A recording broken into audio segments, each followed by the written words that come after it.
Hey guys, welcome back. Crimson Gray. Alrighty, so last time we left off, we saw a lot of progress in Lizzie's mental state, where she's at. Of course, we know she's still, crazy, but that's just our Lizzie. That's how she is. Alright. Anyhow, let's carry on and see where it goes from here. Are you done studying? For tonight, yeah. There's no point doing more, since I can read at work tomorrow. Then she drifted closer to him, smile broadening as she pored over his face. He wasn't too tired. Made a point of saying his work was done, and though he had been watching her with gentle affection, she knew there was more there. Lizzie eagerly slid down into his lap, her body pressing up against his. Soon she could feel the proof of his desire in his pants, and she cooed happily. Okay. Sorry. But though he put his arms around her waist, his eyes still watched her carefully. I know you need to get up early tomorrow. Do you want to... Oh, there's no choice. It doesn't give you a choice. Anyhow, guys, I'll catch you next episode. Yeah, woo! Okay, no, let's see what happens here, and if so, we might just be skipping this part. Let's see what happens. We can't make any other choice. It literally pulls back there. Look, there's no other choice. You can't. You can't choose anything else. All right, there we go. I guess that's where it is. All right, I guess. Lizzie's got the thought in her head. She knows what she wants, I guess. Uh, Grinning, Lizzie leaned in closer and kissed him. There had been so many small kisses throughout the day, each adding a little warmth inside her, and now she returned it all, kissing him deeply and passionately. His hands tightened on her waist, holding her a little closer. Most of the hesitance and uncertainty were gone now, since they were familiar with each other's bodies. She had never had trouble needing him too much. Be hesitant, but John moved more slowly. It sent a thrill through her every time he touched her confidently. Lizzie bent closer to him, and there was a loud knock on the door. Oh shit! Oh no! Oh no! Look at his face and look at the red aura! Oh no! Her eyes narrowed to slits. She glared murder toward the entrance. We don't have to answer. Another knock louder. No, ignoring it was not an option. Lizzie sprang up from his lap and wrenched open the door. The boy on the other side was someone she recognized from one of John's classes. John said he was intelligent, and Lizzie didn't find him annoying, so under normal circumstances he was fine. At the moment, she felt only rage toward him, barely contained within her smile. I'm surprised she didn't just kill him. Good job, Lizzie. Good job. Good job. You didn't murder the man. He was physically fit, but no threat. Her axe could be in her hand before... Hey, Aaron, what's up? You guys want to check the news? Francisca Kelsey is gonna... Seriously, just do it. It took Lizzie an anxious moment to identify the name, a public figure, not someone they knew, related to the pharmaceutical industry. Not an immediate threat, but an annoyance at this moment. The news seemed to matter to John, so he headed to turn the salvaged TV in the corner. Lizzie reluctantly acknowledged that Aaron was going to be an entity in their life, at least for a little while, and allowed him to step inside. Sorry about the noise there, guys. It was getting a little hot, so I took off my jacket, and then I immediately regretted the decision, so put it back on. After flipping to the right channel, John watched carefully as the news report ran. Aaron slouched against a nearby wall, leaving Lizzie to hover behind John. When she heard Koitek's name, she began to pay full attention, soaking up the information. The study they're talking about. What did we miss? They didn't go into detail, but something about sloppy pharmaceutical experiments used to be. A whole town of people got sick and bad stuff.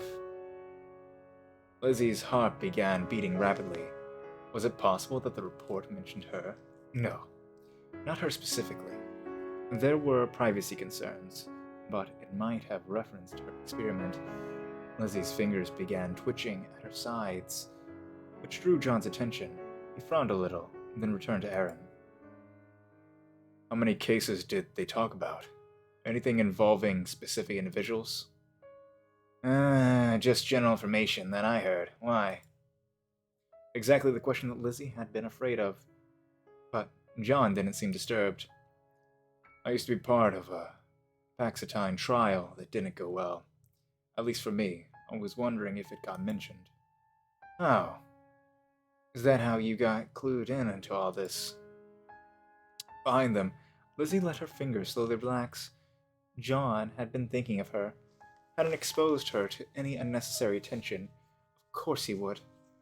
She was awful for doubting him. While she was feeling a warm glow, she missed John's response. Well, anyway, they only emphasize the biggest cases. Kelsey is trying to prove that the harms are large enough that government policy needs to change. So that was how it was connected. Francisca Kelsey was a researcher who used to work for the Food, Drug, and Cosmetic Administration.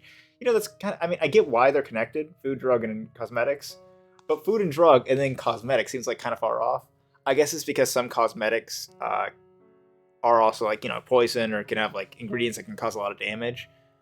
Like I know, for instance, they used to put I think it was mercury or lead, maybe both, into certain whitening skin powders, which would cause very severe damages. I don't know the specific damages that it would cause, but it like shorten lifespans and things like that. So I guess that's probably why it is connected to it. But it's just funny that part just seems like kind of like, oh yeah, those two are consumptions, and the other one's something you rub on your face and your body, I guess. I don't use cosmetics, but that does make sense. It's just kind of funny to me. But let this part as a protest. She had been campaigning for increased powers to regulate pharmaceutical megacorporations. Since then, Lizzie usually didn't have many opinions about politics, but she approved in this case if it damaged Koitek. She'd never seen the woman herself, though. Lizzie watched curiously until the news station played a clip of Francisca speaking about the report, then began chewing on one knuckle. Though Francisca appeared serious and dressed professionally, she was too young for Lizzie's taste. Maybe it was fine for John to pay attention to her, since she was doing important work related to both of them, but his attention focused on anyone else made Lizzie anxious. This is good to know, but why do you run over here? The congressional debates are going to take forever. Oh, that wasn't the urgent part. They said it earlier. Kelsey is going on a speaking tour, trying to raise awareness of the issue. But not all the locations are set. We need to get her on our campus, man. Oh, I get it. I don't know how much help we can be, though. Well, I wanted to ask you if you'd join again. We need more people to lead this, if we're going to gain any momentum. John hesitated, looking toward her. His mouth had opened slightly, as if to ask something, but he saw the tension in her eyes. Aaron looked back too, but Lizzie had pulled her finger from her mouth, and he couldn't see past her smile. It's going to be hard for us to commit to that, I think. But keep us informed about what happens, alright? Alright. I won't press. I'm gonna get Kelsey here, though. Surely we're a big enough campus. While John made small talk and walked Aaron out, Lizzie stayed in front of the television and kept watching the broadcast. Koitek had tried to take John away from her. She had feared 1,000 things, and many times he had calmed her fears, but back then, she had been absolutely right. An intellectual part of her knew that it was a huge corporation manufacturing many common drugs. Not all of them were as ill-advised as Paxotine. Not every experiment was harmful, and not every employee could be as terrible as Miss Smith. It didn't matter. Lizzie hated all of them. But she couldn't hack apart the entire corporation. She had no choice but to hope that something could be done. And that's why she didn't mind people like Aaron so much. They could be useful. Maybe even this Francesca. But that didn't mean Lizzie wanted her to come here, especially since she might bring attention from Koitek. Was this what she had been fearing? That was why they couldn't get married? Not with an event like this looming in the future. Not while something could go wrong. All too soon, the broadcast was moved on to other subjects, though the pharmaceutical giants were becoming increasingly important to everyday life. They were still usually ignored compared to the banal celebrity news. Lizzie didn't care about that. Since random foolish celebrities wouldn't attract John's eye, she still moved to turn the television off, though.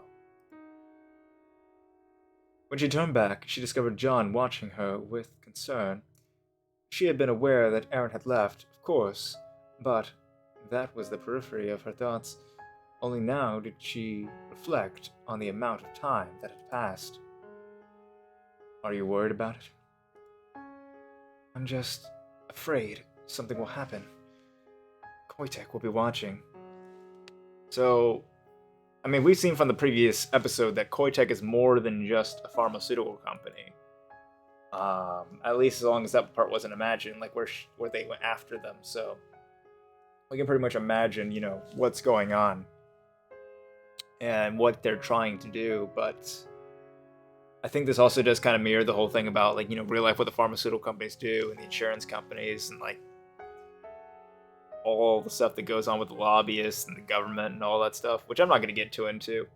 But we all know it's, at least in America, and I believe many other countries too, it's kind of messed up. It's kind of messed up. Whether there's government healthcare or not, it's still like so many hands going behind closed doors.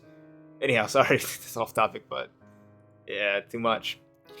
John approached and wrapped his arms around her. Lizzie eagerly let herself rest against his chest. Maybe, but everyone will be watching. Francesca Kelsey is one of their main political opponents, so they have to know that anything around her will be scrutinized. Even if Aaron gets her to come, I'm sure it will pass without incident. That was logical. It was probably true, and though Lizzie cut and recut his sentence a dozen different ways, she didn't discern any real affection when he spoke the other woman's name. She was just a political figure working on an important cause, no more. She wasn't the threat. I know, but the reminder has me feeling so stressed.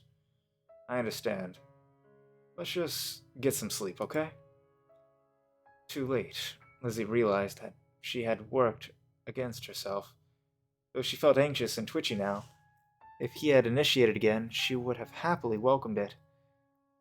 Sex would have let her take her mind off everything else for a time.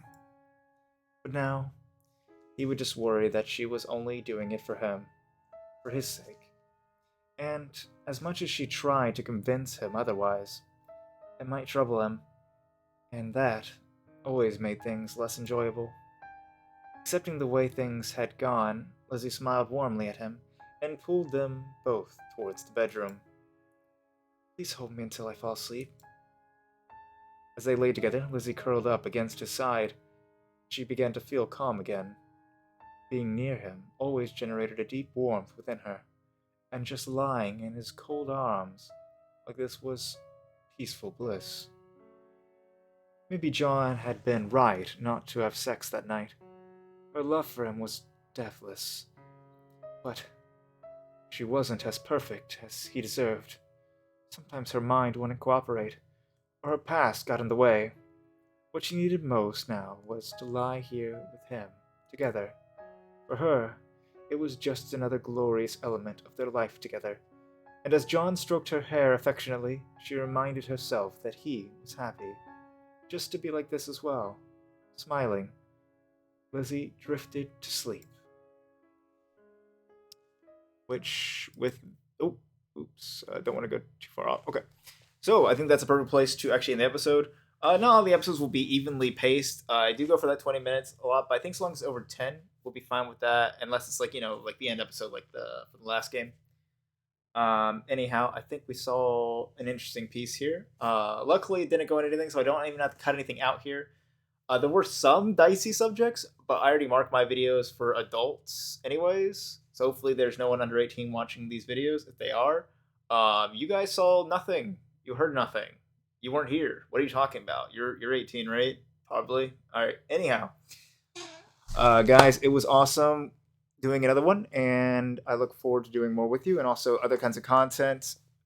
Once more, I love you all, and I'll catch you all in the next one. Stay warm if it's still winter. If it's in the future and it's summertime, stay cool. Peace.